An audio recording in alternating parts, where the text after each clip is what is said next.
Good evening, everybody. This is Mike Monty, one half of Long Island's #1 pro wrestling broadcast.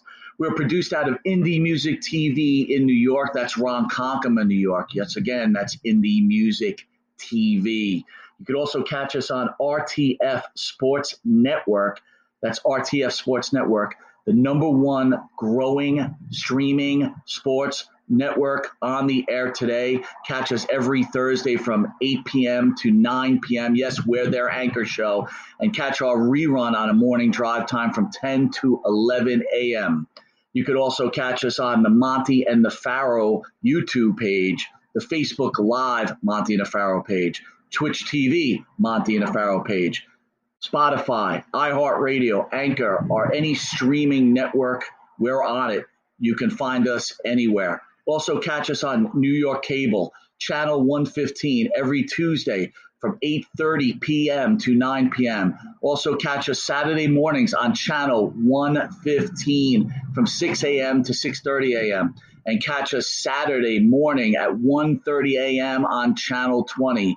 Soon we'll be coming to Amazon, so catch us there also. We want to thank everybody for the support. And again, please catch us every Thursday, 9 p.m. to 10 p.m., Monty the Pharaoh, Long Island's #1 pro wrestling broadcast, new, old, endangered, and let's have a little fun. Talk to you soon.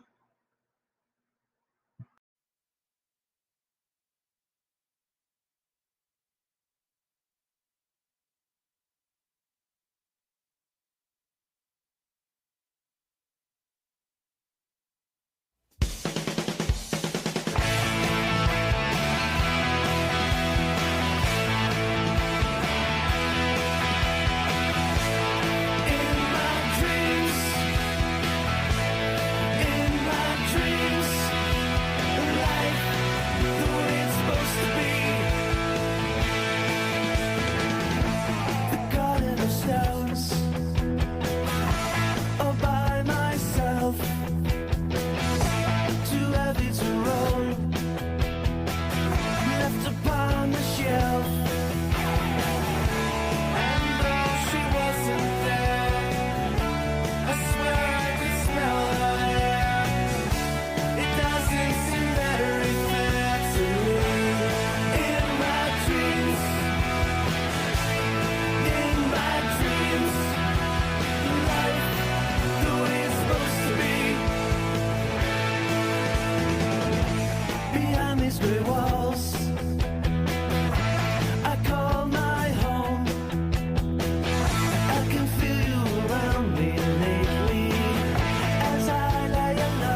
right, welcome to another episode, a special episode of Monty and the Pharaoh, along with associate producer of The Wrestler and 350 Days, Mr. Evan Ginzburg, also host of the Evan Ginzburg Show here on Village Connection Radio.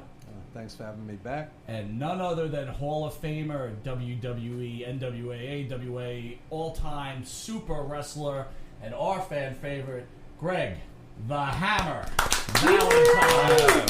Yeah. We are honored. Thank you, sir, for taking this time with us. 350 days. Can you tell us a little bit about the involvement in 350 Days and what you thought about the film? Well, the making of this movie's gone on for quite a while, so it's good stuff. And there was a lot of stuff. And it was a long movie, and they cut it down, but they, you got the sweetness, something always going to end up on the cutting floor, but this is the sweetest cuts of all. The guys are phenomenal, a lot of big names. Just talking about 350 days on the road, not going home, driving long trips, getting in car wrecks when it rains too hard. I mean, talking about Philadelphia Spectrum, getting in a car and you got to be in Portland, Maine the next day. And I did that and slept all day when I got to Portland, just driving straight through after wrestling some stiff wrestler like S.D. Jones or something. That's a delivery. So you work stiff, huh? Huh? SD was stiff? Yeah, not really. I'd wake him up. I'd hit him real hard so he'd hit me back. I says, fight me, damn it. But I enjoyed it, but, it's a hard way to go sometimes. You get tired. And so, nothing against SD, but I had the worst part is driving, and then you got to drive all night. Who booked this, first of all, with no airplane ticket? But, you got to Portland, Maine, it was sold out. And the next night you were in Bangor, so that was an easier trip, So those are the old days, and that's what 350 Days is about. Waking up at 4 o'clock in the afternoon and have to drink some coffee and go wrestle. It was a crazy schedule. And even when we were flying all over the place, you ever tried to go to sleep? You're all wound up for this big wrestling match in Chicago, and then it's over, and you try to go back to the hotel and go to sleep, and you're all like, you can't go to sleep. Give me a break. And they got a flight for you at 7 in the morning to wherever, L.A. probably or something. So it was just crazy. You never got any sleep. I used to fly in, say, California, go get a rent-a-car, go straight to the gym. I just airplane sleep is all, 3 or 4 hours, and then work out, then go to the Marriott or wherever we stayed. Usually it was a nice hotel. That was a good plus, but you get 2 or 3 hours of sleep there and then go and wrestle. I mean, it's crazy. It's nuts. It is crazy. And stay up all night again. What was the longest stretch you had without a break that you can recall? Well, I was mad. I don't know. Maybe I shouldn't even say that, but I was having trouble at home. So I just told George Scott, the booker, I said, just book me and don't give me any days off. And he booked me like 60 days straight. Wow. But then when I got back, my wife treated me nicer. So. There you go. Says a lesson learned. Sometimes you got to makes the get heart. out, man. There you go. First of all, if you're going to be a wrestler and be successful at it, you have to be married to pro wrestling. Maybe this is for other jobs too, like being a rock and roll guy or whatever. You got to be married to that first. Right. And the woman's got to realize that.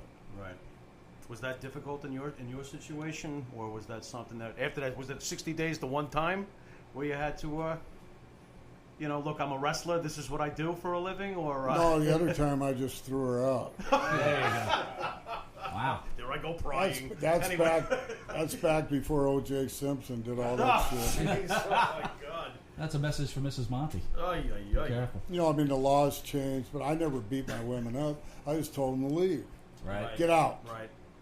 Right. But I took care of them after they left. But I mean, sometimes you just, you're married to the business first. Right.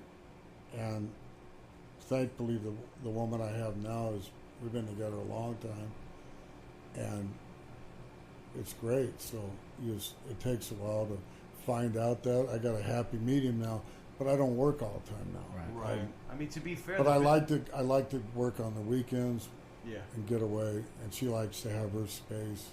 Right. And I just love the road. I can't get it out of my system. I always found it amazing with all the traveling, too. I remember when the first, that Sports Illustrated came out, when wrestling really had that boom. And I can remember a pretty solid paragraph about how strong you were and how much you used to bench press as being probably one of the strongest wrestlers as far as bench pressing going. In your heyday, what was the most you used to bench? Oh, I didn't do that much. I never made it to 500. I did maybe 440 or something. Oh, is that all? Well, that's not all. Oh, my God. 440. You need like 5 of me. With the 6th one helping. You know what I mean? Jim Neidhart, I used to watch him. He didn't even warm up. And he'd come down, and he'd work out with me. And he'd come down, and he'd have like 320 on the bar already. What was it? 345s on each side, so what would that be? Right. 320, 320, right? right? He'd do like 10 reps. Wow. And he's cold. Wow. If I did that, I'd break every bone in my body. That's crazy. Oh, my God. I can't warm up. Hey, Dennis, you might not have wanted to mess with Neidhart.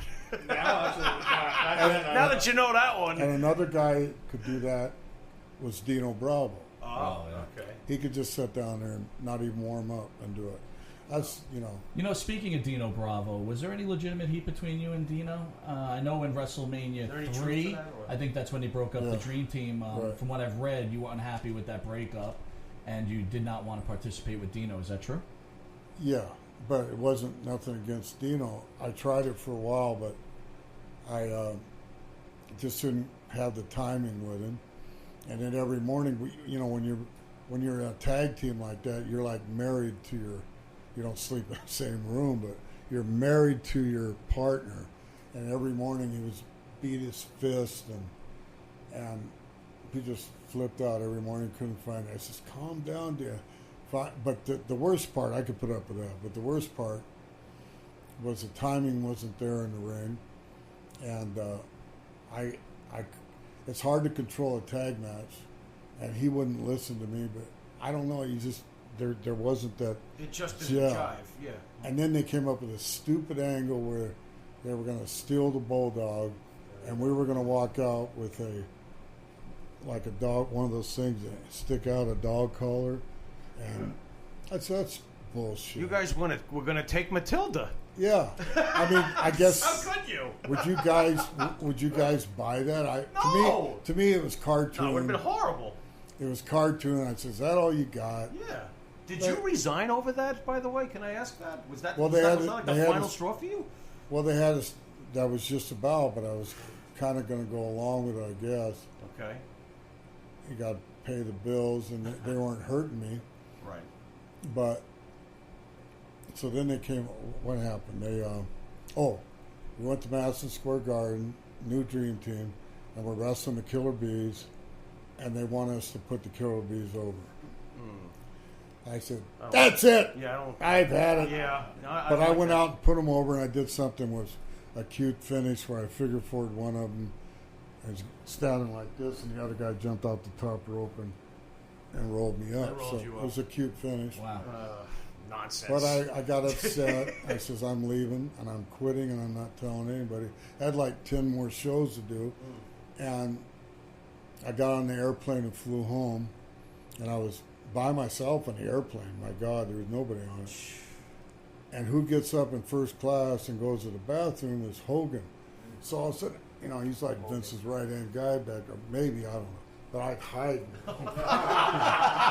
Don't see me. Hey, brother. Well, he must. So I mean, we were friends and we were close, but I didn't want him to see me on. He knows I'm supposed to be on the road, right? So I don't know if he saw me or not, but I kept hiding, and he never came back. So I get home, and I'm home for about 4 or 5 hours, and I get a phone call, and it's Vince McMahon, And what are you doing? I mean, it got out, so I figured it came from Hogan. And I talked to him, and I hung up on him, I swear. Really? And then he called back, and I talked to him a total of 5 hours, and he talked me into coming back. Really? Wow. Okay. And I had a deal to go to WCW then. To be one of the Four Horsemen. Wow. Barry Windham was turning babyface, so it was a hot. And J.J. Dillon, it was his idea, I guess. And Jim Ross called me, and so they were trying to pull me. And I met a lot then, so to go in there as being one of the Four Horsemen would have been great for my career. Oh, my God. And I let Vince screw that up for me. Wow. Well, Evan, there's another reason to throw stuff at Vince's photo at home. So, you're speaking about Vince. You worked in the AWA. You worked in... no, I never wrestled AWA. You never wrestled AWA? Okay, so you worked under Crockett, McMahon, and Bischoff within certain areas. What's the difference between the three? Well, I love... Vince and me... We're still friends, and I understand the way he thinks, and he's the boss. I had a good run up here, so whatever. So, and always he put me in the Hall of Fame. So I've had a good run with him. Right. And Jim Crockett, I had a good run with Jim Crockett. Eric Bischoff, I never jived with Eric Bischoff. He just hung near Hogan, and he didn't know what the fuck he was doing. Right. Right. He looked good. He got into the owners of Time Warner and whatever, and talked him into letting him be the boss. And I don't think he knew how to be the boss. Right. That's what's wrong with WCW, and that's why they lost the whole company. They lost everything. It's because of egos and wrestlers running it. Vince McMahon, at least, was not a wrestler. He ran the company. Pat Patterson was by his side. And they did it, and they knew what they were doing a year ahead of time. Yep. And sometimes 2 years ahead of time. WCW didn't know what they were doing for next Nitro. Wow. So they lost everything, and they sold out for $3 million to Vince, and he bought everything. Yep. So being the professional that you are, when you're in that WCW run, are you just like, what am I doing here? Or is it just like, give me a paycheck? They gave me a contract, and I was finished in WWF for a while. I knew I had to get out because of the earthquake match, so I had to get out. And it was time to get out, and had nothing. Look how long I'd been there, 79 to 94, whatever. So, and I was treated great and made good money. And so my loyalty would be with here. But Jim Crockett lost everything, sold out. And then WCW took over Jim Crockett, Charlotte, and they blew it because of Eric Bischoff, Bill Watts, wrestlers. Dusty Rhodes, God rest his soul, but he screwed it up too. You can't have a wrestler that's still wrestling running the friggin' company. Right. And you being on the inside as a wrestler, you must have been able to tell that WCW was working towards the quick toilet flush. Ultimately. Well, the NWO thing was good, right? Oh, so great. when I left in '92, Hogan made that move, and then the NWO thing. So WCW was beating WWF in the ratings, and the NWO thing, and Hogan turning heel with the NWO. That fucking thing got over, and I remember back then, we wrestled mainly in the South. But you go to places like Chattanooga, Tennessee, and it's sold out, and everybody's wearing NW. I mean, the whole South, all the college kids got into it. Right. They got into this. Yep. And Yep. they, it was the timing was right. WCW was going to knock him out of the box. And then Vince came up with his own counter move, which was the Stone Cold Steve Austin and The Rock and Triple H. Well, then something happened. Vince started selling out again. Right. And then Success. I think maybe Hogan left or something. Something got messed up in the mix, and they lost. And then Time Warner didn't want wrestling anymore, and they They fucking. Right. Well, they, Vince Russo was hired by WCW, and then him and Hogan had that fallout at Bash of the Beach. okay. And within a year, WCW was in the shitter. Yeah. See, I didn't So that's know what basically- happened. I mean, I knew they Yeah. were on top, and I Yeah. left, and I said, "What the hell happened?" They had it going. Yep. Oh, I know what it was. So the NWO had 4 guys, right? Then that was great. Then they had 5. Then they had 6, and it's 8, 9, 10. Then they had the NWO Spanish version. I remember when Evan was in it. They killed the goose that laid the golden egg. Yeah, absolutely. They should have kept down. it 4 or 5. Yeah. You know, NWO guys. They destroyed it. They destroyed They it did. because those guys were cool, Yeah. but Great. the other guys they brought in were not that cool. Hey, Greg, another reason why I think that WCW ultimately lost the war, and I want to tie this question in, was just to me because Vince, it's in his blood. It's in the family business. Bischoff was not in the family business. He didn't know nothing about wrestling. Vince being the son of a famous promoter, I wanted to ask you, what was it like being the son of a famous wrestler? Because your father was fantastic. For those of you who are not familiar with Johnny Valentine, you know, multiple-time United States champion, amongst other things. You got some liquid? I need some water. I'm sorry. It's all right. I'll drink off anybody. I'll just pour it in my mouth. There we go. Got any vodka? What was the no vodka? What was the question? I wanted to know what it was like being the son of a famous, wrestler. It was hard, but it Was it? But it was. Now, in the beginning, you were actually reluctant to take your father's name. So you went with the Fargo name, I believe? Yeah, but Okay. the promoters wanted me to be Johnny Valentine Jr., and I'm not Okay. Johnny Valentine Jr. I'm Greg Valentine. And my dad didn't want to. My dad didn't. Back then, if you were over 40 years old, the fans tried to say you were washed up and you can't be a wrestler. And my dad was in better shape in his entire life when he was in his 40s. And so I wasn't ready to carry that name for a while. So I let him have his space, and I was just glad to be in the business. And Right. I hooked up with Fargo after I got out of the dungeon.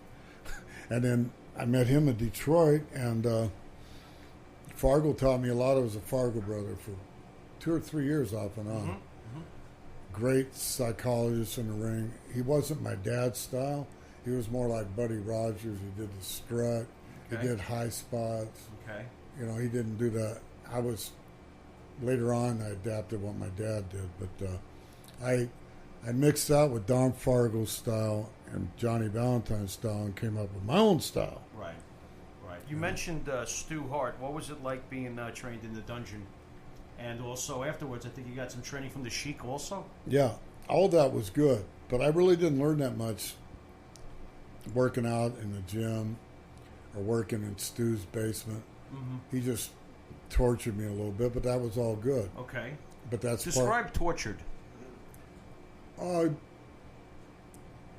you put me in a real hard headlock or something, or he put me front face lock. That was it. He'd show me, don't do it like this, and he cracked my neck. What the fuck? Don't do it like this. But he was easy on me because I talked to some other guys. He's a good friend of my dad's, so. Okay. But he showed me that wrestling is for real if you put a hold on for real. Right. Right. And the real front face lock, and then there's a working front face lock.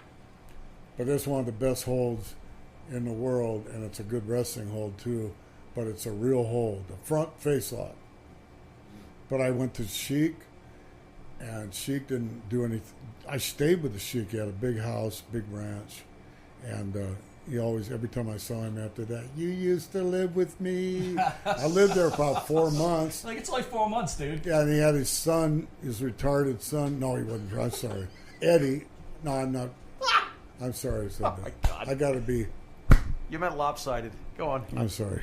Was his son named Dan? No, Eddie, I think. No, it wasn't Eddie. But he's a promoter now, but we stayed down in the basement together, but finally the Sheik says you got to leave. How did you wind up with the Sheik from going from Stu Hart to the Sheik? Who recommended you to My go to dad, because Your he's dad. good friends with There you both go. of them.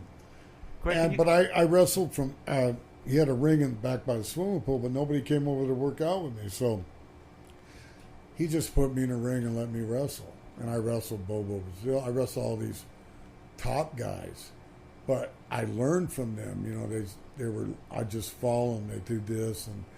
And that's how I learned how to work. In front of a crowd, not in front of... You were actually fortunate enough to be given somewhere. Programs against some of your father's rivals. Yeah. Is that true? Eventually, like yeah. Bobo Brazil was Yeah, one. Bobo Was Brazil. it Don Leo Jonathan? Did you do No, that I work didn't with ever him? wrestle him because Okay. he was over in Canada. Oh, he was that? Okay. But there was like Bearcat Wright. I wrestled against him, and that was a big foe of my dad's. How about Kowalski? You know, Killer Kowalski was over in, I'm not sure, maybe still in WWF. Right. I haven't Probably. got there yet. Probably. Different, you know, he was in my dad's age and bracket. Greg, if I can ask you, and I know it's difficult probably to talk about, but I wanted to ask you about the plane crash that your father was in and how it affected you, and ironically, how you were asked to actually replace your dad in Mid-Atlantic. Can you tell us a little bit about those memories, if you can? Well, I remember Dick Murdoch and Bill Watts. I was in Oklahoma, and they said, your dad's had a bad plane crash. And first thing, oh my God, he's died. But then they said, you know, he survived it, but he's hurt. Is it broken back? Yeah, broke his back five or six different places. Okay. I went to see him, and it was bad. And Jimmy Crockett was there every day. You know, he was the guy that took Mid-Atlantic and really made it big. And he goes, I'm passing the torch to him. I'm finished. And he said that right in front of me, and I was like, wow. I wanted to cry. Yeah. I probably did cry later on. But I didn't go right there. I didn't want them to bring me up there right away. How old was your dad when the plane crash happened? 47. 40s. You know, Greg, I want to jump into your battle for the U.S. title with Ric Flair. Can you give us some memories about that? Well, let me finish how I first came into Carolina. Sure. I was still in Florida with Dusty Rhodes. Sure.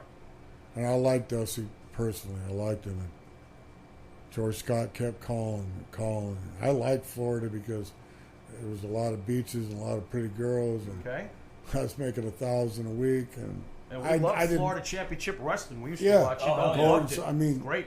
And short trips, Miami. Give me. I just, you know, I was Morocco actually, with you? Was Morocco with you at that time? Yeah. Forget it. He's never leaving. Oh my God. Okay.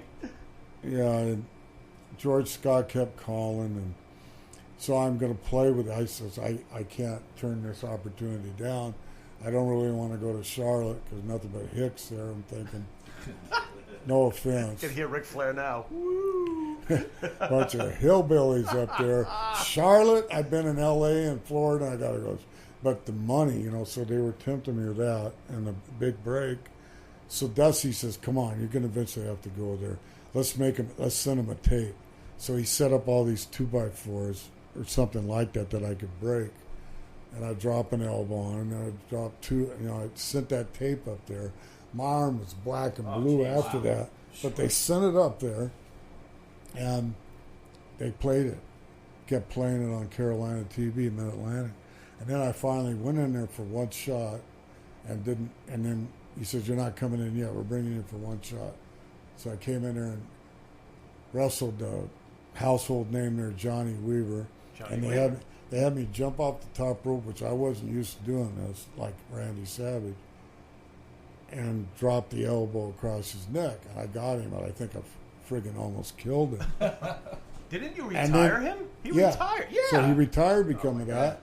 And then I didn't come back for 2 or 3 months, and when I came back, they were pissed at me. And then I tagged up with Flair, and the rest is history. You know, they really set me up perfect to come in there. And my dad was, you know, I mean, I'm not going to say I ever filled his shoes because he had a different style. Mm-hmm. But, you know, they say I'm a chip off the old block. So it's the highest compliment you can give. It's a huge compliment. Yep. And he watched me wrestle all the time. After he was crippled, especially when I came to New York, And if I did something wrong, he'd say, "You're flopping around too much. Go to the gym, quit lifting weights, or go to the gym and box. Boxing gym." So I did that. Right. Learned how to punch for real. Yep. Wow. Yep. To be a fighter, he said, "You got to look like a fighter." So that's the way he taught me. He didn't do hands-on, but he goes, "That's better. That's better. You're doing better now." I'll tell you one thing that I will remember, and I don't know who was behind, whoever would push you as you would go from territory to territory, you always knew when he was coming. Yeah, sure. Someone was pushing you really well, even back in those days. They always would build up when you were coming. And I remember I was like 11 years old, and I heard these stories from my other 11-year-old buddy. Wait till you see this guy. He breaks legs. Yeah. And I'm like, what are you talking about? So I wanted to ask you, how did you come up with the figure four as your finisher, and how did you get your nickname, The Hammer? Did you ever hear of this group called the Mountain Goats? The Mountain Goats? Bart, help me out here. You're can like Google it, but they did a song for me. Okay. And they're kind of like comedians, too, but they're from Bakersfield, California. Dennis might know them then. The Mountain Goats. The Mountain Goats. Okay. And they did a song about me called Break a Leg. And they talked about me breaking legs all the time, and they were fans. So they made a song of break, and the people are laughing. It's a corny song, but someone sent it to me. I think it should be in the top 10. Oh, Jesus. So how did the Hammer nickname come about? Where'd you pick that up? Because that's beautiful. That fits you like a glove. When I first came here with a figure four in '79, it was just Greg Valentine. Okay. And I went back to NWA, and I started draping a guy over the ropes, and I'd do that old thing that Johnny Valentine would do, is, hit the big punch across the chest, and it was a good punch, and that's really what started it, because Tony Schiavone was and Bob Caudle were the announcers, and they started saying, "Here comes the Hammer." So right. Then next time I came back to WWF, it stuck, and Vince liked it. He liked nicknames. So Vince is like, "You're the Hammer." Yeah. So speaking of WWF, the Pharaoh and myself, we bleed WWF. Yes, right? we do. We grew up here. Yes, and we did. Of course, we were big fans of yours. Can you tell us a little bit your experiences with Bob Backlund as champion on your first run around the WWE RF? What are we talking, 79? Yep. Okay. Yeah, so I'm going in there doing a lot of TV and stuff, and they're getting me ready to wrestle Backlund. But I really wasn't I know it was figure four people, and they were carrying him out on a stretcher. And then I found out I was going to be in the Garden as my first match in New York. And right to the top against Bob Backlund. So it was a little intimidating, but I was, with this figure four, I was made already. So I'm thinking, I'm kind of worried about what the finish is, what the outcome's going to be. I'd done nothing but long matches in Mid-Atlantic, and I was sick and tired of doing hour Broadways and long matches. I go, wow, I'm going to go to New York, and they have nothing but short matches there. So you were surprised when they asked you to do this hour thing? I went, oh come no. on. Oh, come on. I want to friggin' break. Right. And Bob Backlund, I watched him work. I said, that's going to be hard to do. Yeah, he was great. Wrestle him for an hour. Sure. Did you have a lot of talking with him before? No, I didn't talk to him at all. Wow. We're going to go 1 hour Broadway in the Garden. Incredible. My first time there.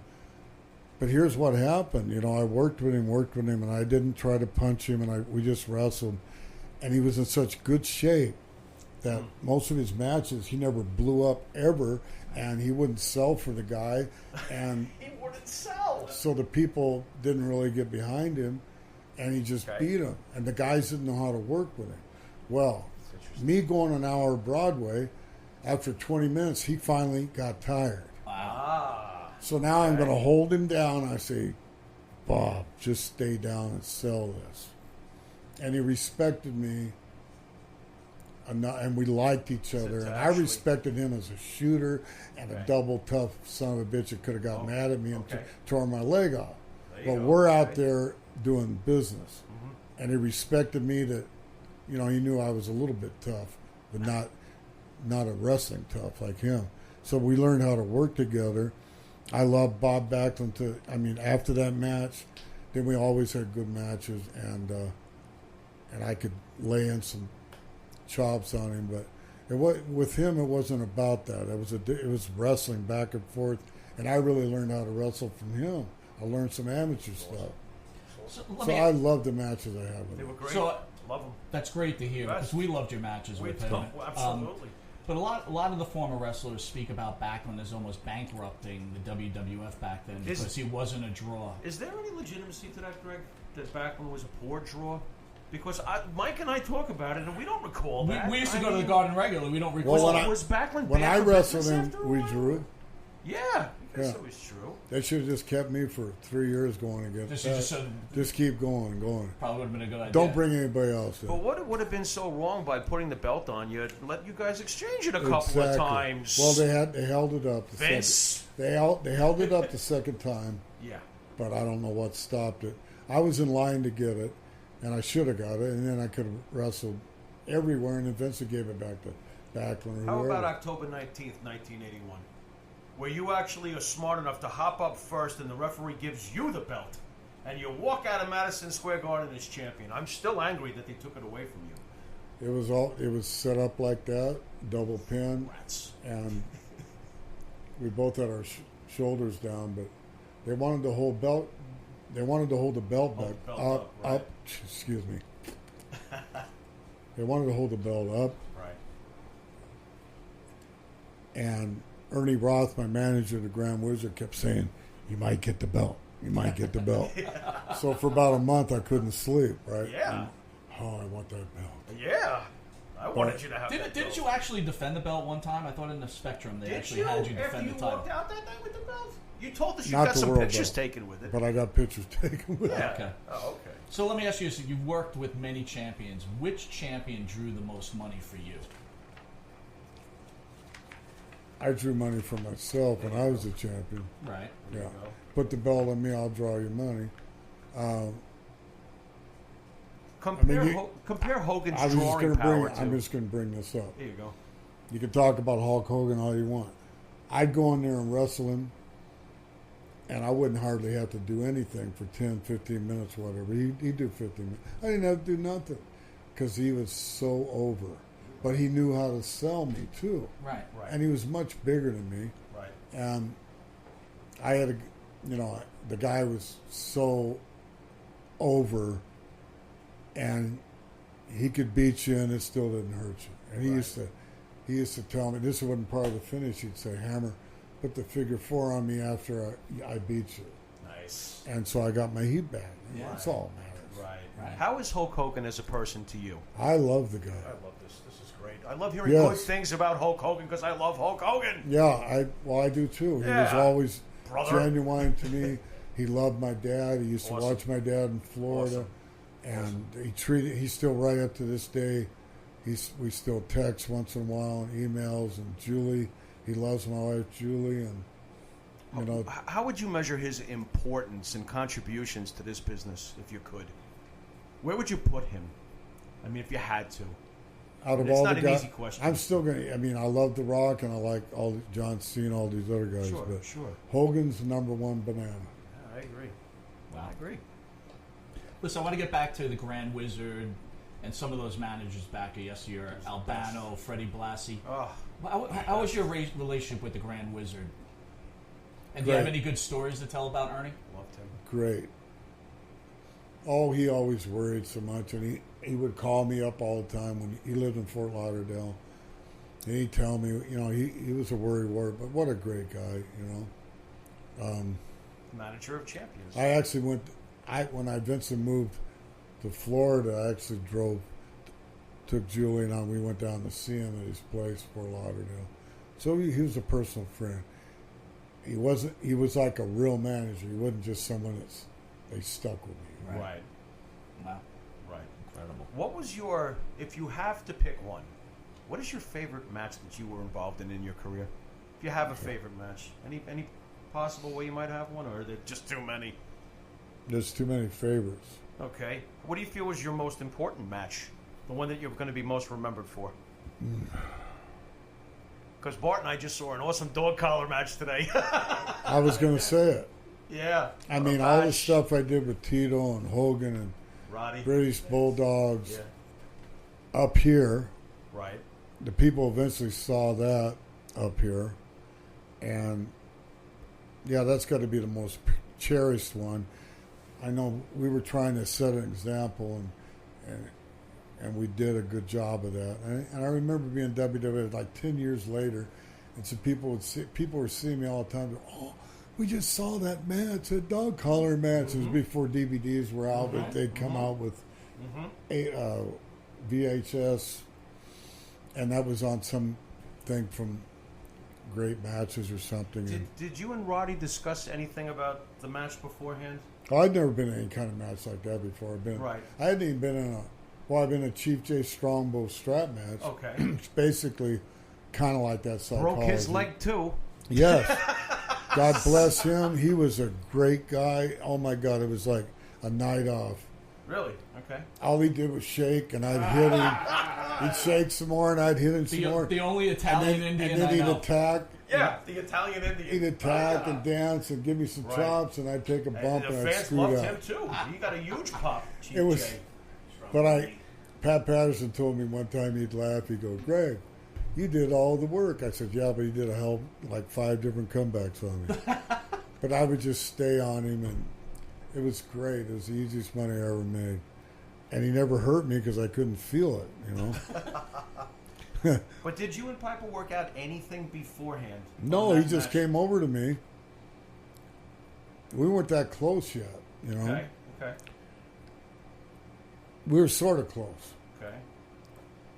But I mean, we came real close after this, and that's strange, right? Right. After we mutilate each other. You know. He came over, and I had no idea, but he gave me some secrets how to work it. And when he said, when I go outside, you wrap the thing and pull me like that, and just different gimmicks that you could do with it. Wrap the chain around the head. Right. Because I don't know whose idea it was, but at the beginning of the match, and I was talking with Bart about this today, the two of you were standing and staring at each other and pulling with your necks. That is fantastic. Who came up with that? That's great.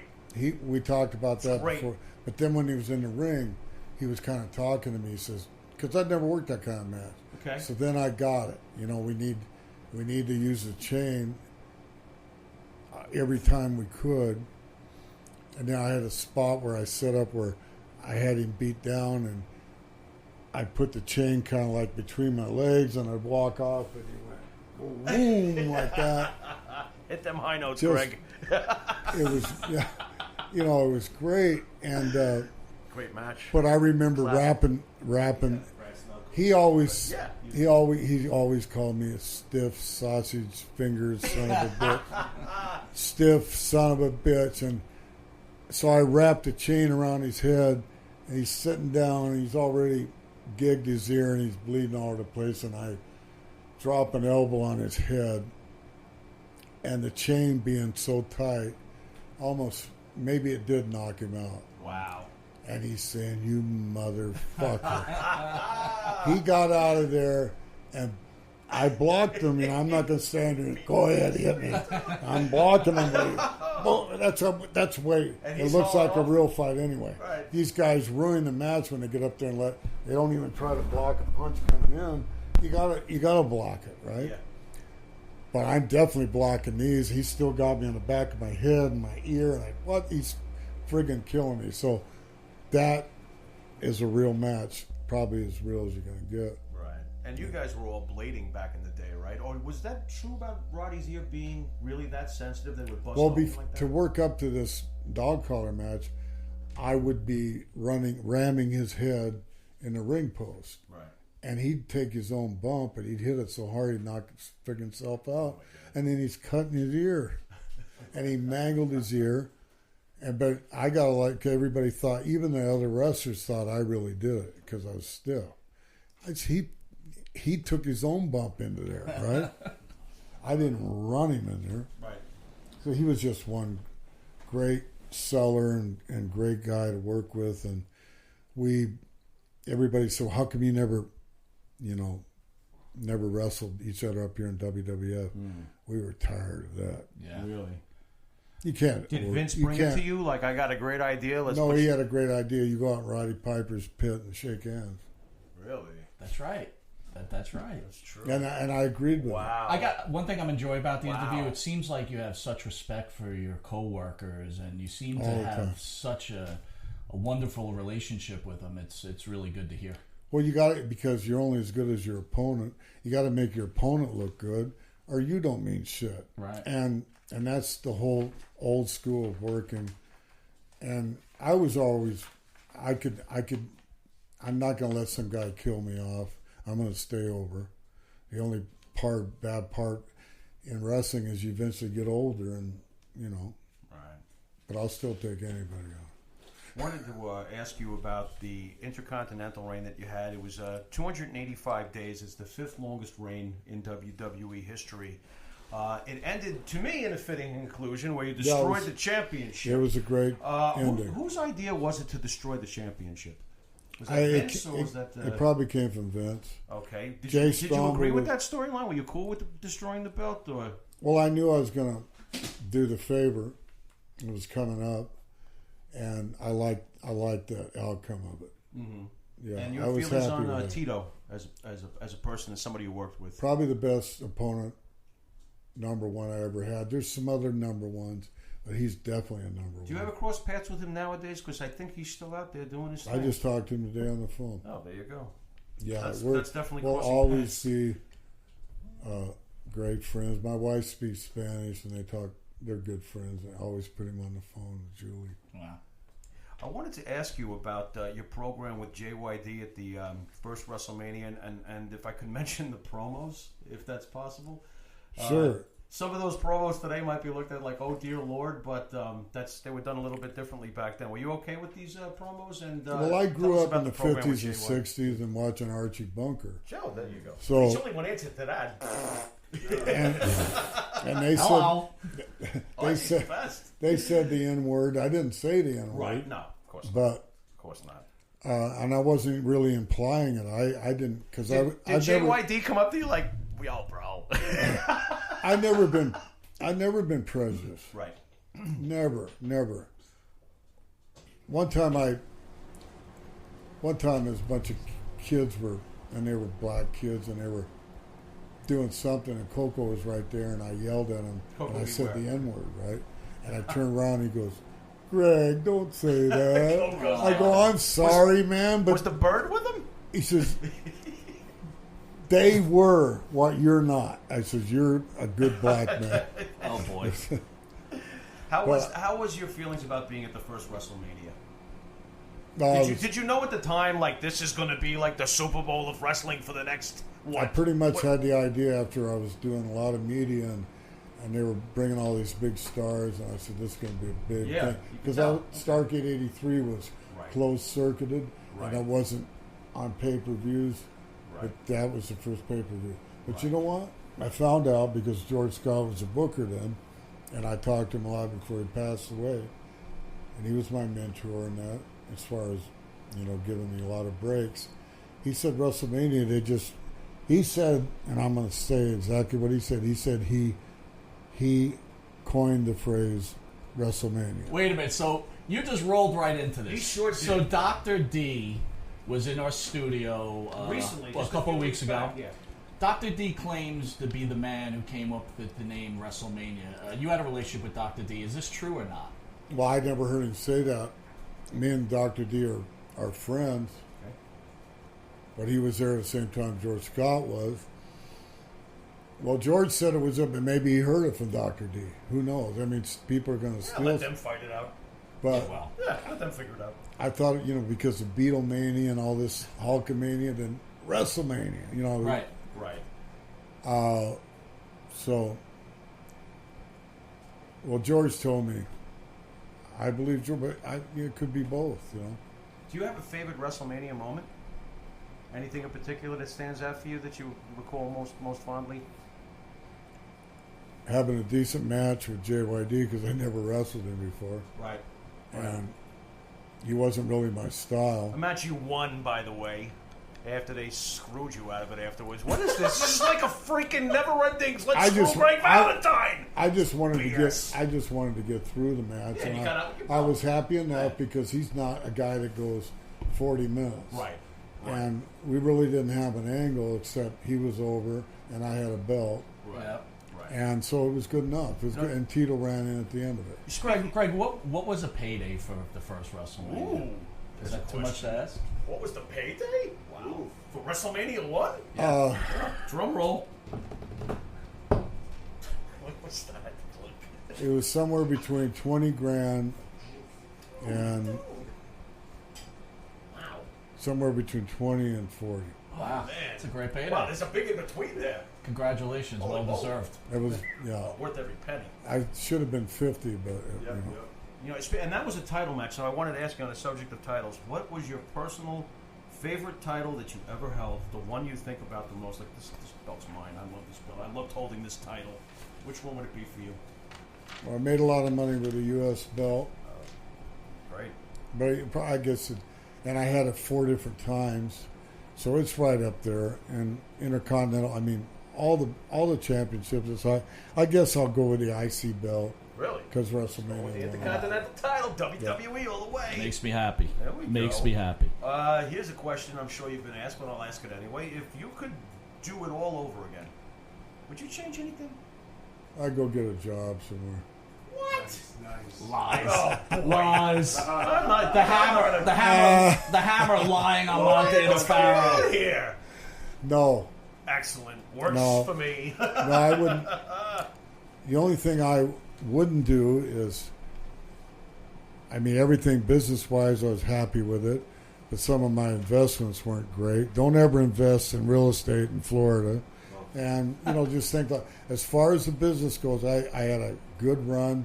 I had a good run after I left the mainstream and went independent in Japan and still made, the name Greg the Hammer Valentine. I made it, but Vince helped me make it, and all these other promoters don't.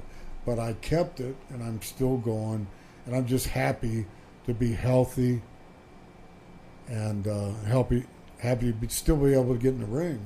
Yeah, absolutely. I'm happy, and I'm happy about living in Las Vegas. What is your wrestling schedule like now? You're still active, so how often do you go out and perform? Well, I got one Friday in North Bergen, and then I have one September Labor Day weekend in Colorado, in Vail, Colorado, of all places. Oh my God, jeez. Yeah, Oh, so you know where that is? Yeah, and Jake's going to It's be in the United States of America. Oh, Jake's going to be nailed there. it. Hello. You nailed it. Yeah, Jake's going to be there too, but he doesn't Jake's a wrestle. snake. Yeah. But we're going to do something. If you don't mind talking about this over dinner, we were speaking about the women's revolution right now in the WWE. What was the difference between women's wrestling back in the day when you were wrestling primarily and today, and what's your feelings about today's women wrestling? Well, the girls nowadays are pretty hot, right?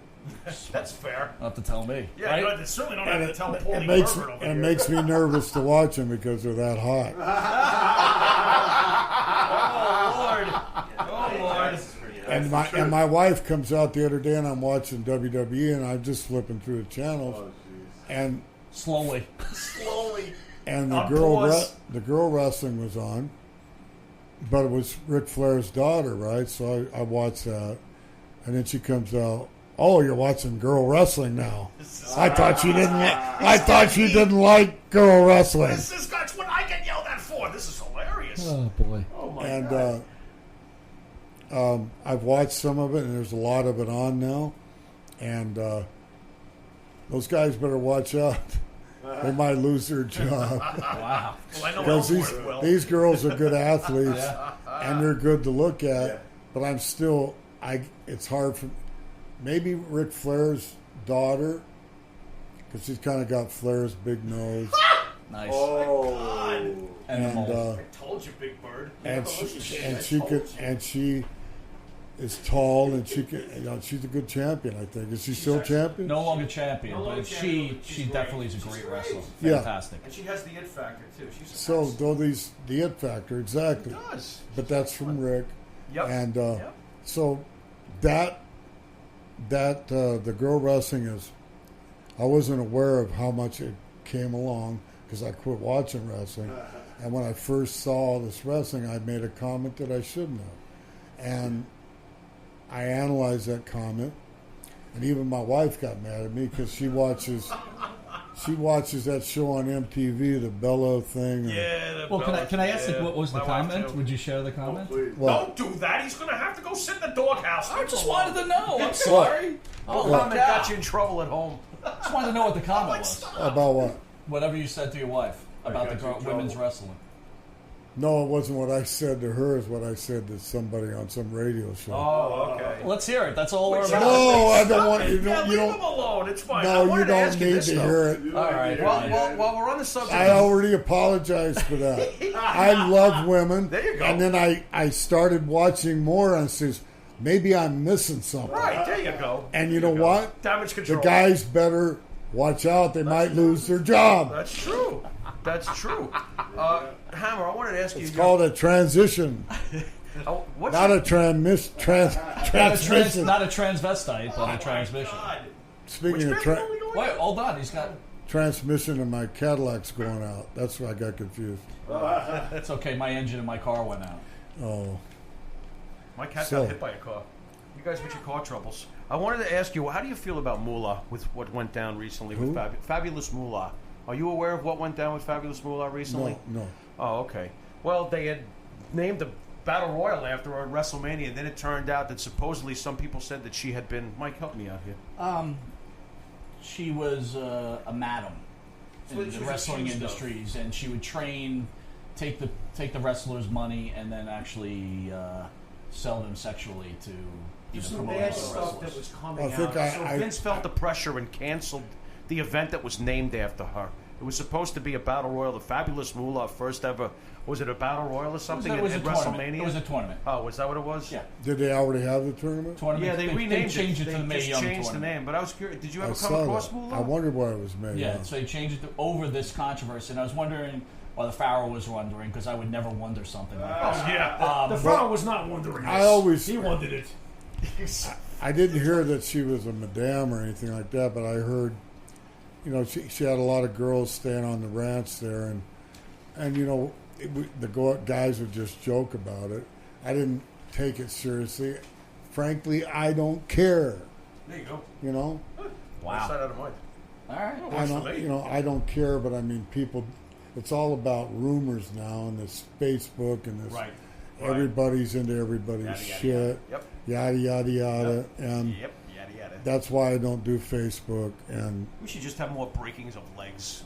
we need to get back to serious, and then the women are a strong force now, so you just got to deal with it. How do you see the future of The wrestling? Hammer Valentine being politically correct on Monte the Pharaoh. Great job, Hammer. Excuse me while I throw up. I'll be getting dinner tonight. Hello. No. I had dinner already. It was something I ate. That's great. Greg, how do you see the future of wrestling going? If you could make a prediction, how do you see it going from this point on? Is it going to get better? Are we going to have another fantastic Hulkamania time period? Will we ever see anything like the Attitude Era again? Or have we just hit the internet sterile age of plastic promos and plastic divas, and you know what I'm saying? Any hope for the future there? Well, let's just turn our eyes on the XFL. Oh my God! Oh man! Thanks, Greg. I'm gonna go throw myself in traffic now. Thanks a lot. I'm feeling some. Larry just went limp. I'm feeling some Oh Vince. my I'm feeling some Vince hatred here. What is with the XFL anyway? What's your money in something? I got $100 million, Well, don't forget it. and my name's Vince Yeah, McMahon, Bart, go long. and I'm not going to take care of anybody. I'm just going to take this $100 million, So and I'm going to start an XFL, and I'm going to waste all my money again, So, Greg, probably you've been asked this question a million times, but I'd like to hear it. rather than giving it to people that took him to the top in the first place. So we talk about former wrestlers and medical insurance and helping out wrestlers who have given their lives up for these federations and promotions. number one, what do you believe needs to happen to make that happen? And number two, why do the wrestlers not unionize and stop working as independent Is that an contractors? impossible thing? A union? No, it's impossible. Okay. Because Hey, here's the deal. coming from him. Wrestlers are individualists. They'll never get together. It's been tried. My dad tried to do it. And that's why Really? way back in the late 60s, he tried to do it. And Wow. And I don't know if Vince, this is after he already left his New York thing, but it wasn't good. You know, he couldn't get booked for a while. He's trying to organize, right? But Right. then he went to Charlotte and everything was different. But Jesse Ventura tried that, and they got rid of him. Well, let me ask you real quick. I want to ask you that question since you bring it up. Jesse Ventura claims that while he was trying to unionize our hero and one of your close friends, Hulk Hogan, went to Vince McMahon and Supposedly. ratted him out, supposedly. Supposedly. Is this true? Anything to that? I've heard it, but I don't know if it's true. Okay. I heard that Hogan says, if you do that, I quit. And then I love Hogan, and I don't know if it's true or not, but he had his own deal with Vince. And this, if unionizing would screw up his deal and give more of the wealth out to other guys like me. And So is there some truth that maybe he did do that. I don't know. I've heard Kevin Nash talk about that at one point in the business there was a set, what Kevin Nash called the $750,000 ceiling. And according to Kevin Nash, if your name wasn't Hulk Hogan, you were not getting more than that $750,000. Is there any legitimacy to that? I don't think it's... Because that would be like Nash to spell it's it more- out to the penny. No, it's more like 500. Okay, 500,000. Okay, all right. Fair enough. That just was curious. the club, and then the other guys were below it. Is Kevin Nash sort of like the Kurt Flood of pro wrestling, where he kind of like forced the pay to come up for the business as a whole? Now, he might have got 750, and that other guy. Scott Hall? That other I don't guy. know that for I sure. know. But it did not go any further than those two guys. So the Pharaoh asked you a question, would you change anything? So here's an example. You were one of the great workers of all time and one of the great characters of all time. When a guy like Kevin Nash is making that kind of money, and I don't know what you made, do you feel like, God, if I just would have wrestled at this era, I would have killed it? No, different time periods bring different salaries. Well, they did this NWO thing, which I talked about earlier, and it's just the nature of the beast. And I made good money. You know, I had a couple of 500,000 years, but they weren't guaranteed. Right. I did it off the house. These guys all of a sudden started getting guarantees from WCW, and then they sucked those guys away from Vince, and that's when Vince almost went broke. And Vince said, well, the guys are saying, the only way we're going to go back to WWF if you start giving out guarantees. So Vince I don't know what they were, 500, whatever. Getting 500 guaranteed for Vince Right. would be phenomenal because he never did that. Yeah. But then the merchandising, and so now it's way up there. I don't know what he's guaranteed these guys, but the merchandising, you'd make $1 million. Senior and junior, you worked for both, correct? Yeah. What was the difference and weaknesses or strengths? What were your thoughts How about this? similar were they to each other as people? Well, like father, like son, but no. Okay. The father, the old man, was a great guy, a humanitarian. He told me a story one time where he hates to fire guys. He would cry about it. Senior. So he had compassion. Okay. Captain Lou Albano said, when Vince takes over the kid, you better watch out, because if you fall down and have a heart attack, he's going to step right over you and keep on going. Lou Albano said this. Yes. Wow. And we're all sitting around dinner drinking. He said it right in front of Vinny Jr. And I'm thinking, my vision is way ahead. I go, please, Vince Sr., don't pass away. But he did. But Vince stayed cool for a while. Right. But then he started distancing himself from the boys. I mean, I still was treated good, but, it was a different thing. And now he's the man. He's in power. He was a friggin' genius. He did all this, But I think he should take care of the guys that put him there. Right. And you know, especially, he should take care of all the Hall of Fame guys. You know, give us a bonus. I'm not crying. I don't care. You don't have to send me a dime. I hear you. I'm just saying what he should do. I agree. Speaking, For guys that are more unfortunate. I'm still out here making money, so I don't care. speaking of the Hall of Fame, can you give me 3 members that are not included that you would wish were in the Hall of Fame right now? Well, Beefcake should be in the Hall Yeah. of Fame. What's up with that? How about the British Bulldogs? Maybe Honky Tonk Man should be in it. Oh, my God. But he messed it up. He was going to be in it. Well, can But you I- tell us that? We don't know anything What about did he do that. to mess it up?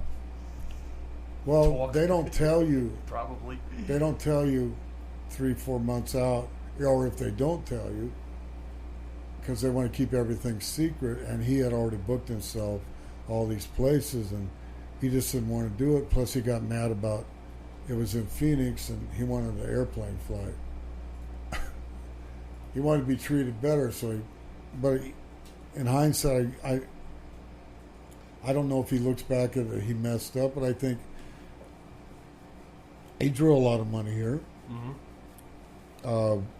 I think, so you're asking me these names, I'm thinking he spent a lot of time in WWF, so Beefcake should be in there, Honky Tonk Man should be in there, and I can't think, Ivan Koloff. yes, Ivan thank you. Koloff. Because Yeah. these guys all, Ridiculous. you know, Vince has put guys in that, not taking anything from Rock and Roll Express, but these guys never worked up here. Right. And other guys. Understood. But maybe they deserve, you know, I like both of them, so maybe they deserve it. But I wouldn't have. I think he's got to put Beefcake and Honky in. And Ivan Cole. I mean, I hope, but I mean, There's a few others too. I think he should put me back in with Beefcake. The Sure, Dream why Team. not? Why not? I shared with you again Dream team, baby. when I was at WrestleMania 2 in the Nassau Coliseum. Actually, closed circuit television. They closed out Chicago, and it was the Bulldogs against the Dream Team with luscious Johnny Valiant, who recently passed away, and a good friend of Evan Ginzburg. Yep. I got to tell you, as far as marking out for tag teams, Dream Team is one of the great tag teams of all Thank time. you. All time. I thank you.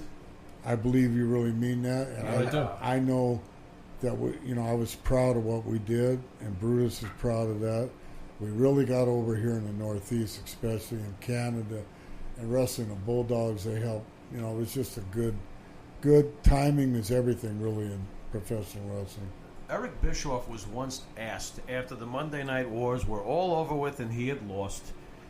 He was asked if there was one guy you could have had during the wars that you feel would have turned the tide, who would it have been? And I think Mike knows the answer. He turned and he said, "That's easy, Vince McMahon." Now, my question to you is that when Vince McMahon became Mr. McMahon and started wrestling, getting physical, what was that like for you? To see this, this guy was your boss, and then all of a sudden he's all jacked up. He's in the ring. He's taking bumps. You must have I'm watching that, and I'm gone, but I'm thinking, God, I wish you could belt him one. I wish I was wrestling him. Oh, there you go. He's probably damn it. Stone Cold has all the fun. Well, speaking about, let me ask you this. Obviously, you're a very large man. Do you feel pressure to take anabolic steroids during your career to keep up with everybody, or are you purely natural? Because again, what I've read is how superhuman strength you had in articles many times. So, were you ever tempted by any of that stuff? Well, there was a doctor around there, Zahorian, 1979, that guy. and he kept pushing this stuff on me, and so I tried a little bit of it, and it made me irritable. And it made my face chubby, and I go, I don't need this shit. I got natural genes from my father, right. Sure. So I stayed away from it. Sure. Thank God. Good. I did a little here and there, and I never liked the way it made me. It didn't improve me. So I have to ask you this before we get off the air. The pro wrestling magazines. Now, back in the day when Mike and I first met in junior high school, we had no access to you when you weren't on WWF programming because cable TV wasn't out yet. Right. So we used to go to the stationery store and buy Pro Wrestling Illustrated or Inside Wrestling or The Wrestler, Bill Apter's mags. Right. Were you aware at the time, by the way, you were most hated 1975, 1979, and 1983. Baby, most hated. Most hated. Yeah. Were you aware, and by the we always loved it every time you won. I was like, absolutely. yeah, Valentine wins again. But what I thought was great was, were you aware that the magazines at the time were basically the bridge to thousands of fans? Because this is before internet. This is before cable. I mean, what was your take on the wrestling magazines? Were you receptive to them when they came to you? There's a great magazine cover with you and Ric Flair covered in blood. Yeah. I mean, I don't know if you remember that one, but wow. Oh, yeah. Sure. Wow. Well, that was all great, and I was aware of what was going on, and they always sent me a copy. And Apter and George Napoleano, they took care of me. I can't think of the guy that ran the company up there, but Stanley Weston? Yes, they gave me a lot of cover shots, and they really took good care of me. Wow. Now, when Vince came out with his own magazine to go against him, sure, and he put him out of business pretty much. Vince never. I think he gave me one cover shot. Wow. You know, Greg, you might not notice this, but our own Pharaoh had his magazine back in the junior high days. I did. I had my own newsletter, and I did. Yeah, I even got an ad in the Rings Wrestling magazine. I did. And Tom Burke, New England Pro Wrestling Hall of Fame journalist, gave me a thumbs up. You did? 1980, and I had him on the cover. Nice. 1982. Until he met me, and I told him I got a better idea. Make the magazine, get the money, and don't send it out. Bad influence.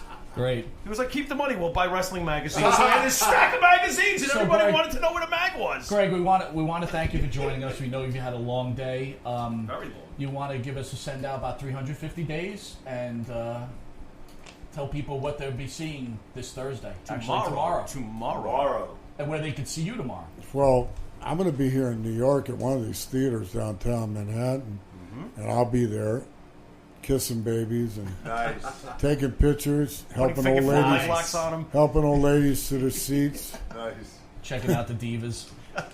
Hitting people with foreign objects. And it'll be great to meet all the fans in New York because they're the best. And it's going to be all over 400 different theaters, all over the country. And all I've done is talk about it for the last 3 weeks on all kinds of different radio stations, but it's really worth it. It's a great movie. It's about what we're talking about, and they're going to be able to see, rather than just listen to me, but you'll be able to see Tito and Paul Orndorff and Ted DiBiase and Bret the Hitman Hart, superstar Billy Graham, all those stars in the era. And we actually were on the road 350 days, or at least it felt like it. Yeah. And so it's a good round figure. And it's a tremendous movie. It's all true. So if you like true stuff that's going to blow your mind behind the scenes, you can't miss it. Well, you heard that straight from the hammer. And this is another episode of Monty and the Pharaoh. We want to thank Hall of Famer, wrestling great Greg the Hammer Valentine for joining us. Yes, Once sir. again, Thank you. I'm going to let the Pharaoh give us a send out because, as many people know, and Greg, you will know that you are the Pharaoh's all-time favorite wrestler. Yep. Yeah. Thank you. I would tell you you're on my list, but Don Morocco is my favorite. What's your Hey, hold on. That's okay. I liked it. I liked it when Morocco came to the ring, and they'd shoot the camera right up at him, and he'd go like this. Yeah, oh yeah, baby. He'd He'd blow a booger out of his nose right on the camera. I'd go, that's fucking awesome. Before you let Jimmy say something, I wanted to say something. Go ahead. You talk about mic skills all the time. You know, wrestlers have mic skills. Yeah. He's got the best mic skills. He just knows how to move that mic with it, just with his arm, man. He just he pulls it right in like it's like this. It's like, He's a professional. He did 11 interviews today. This is the 12th microphone. Awesome. I'm finally learning. He was hugging it like Alexa Bliss. Oh, would you again with Alexa Bliss?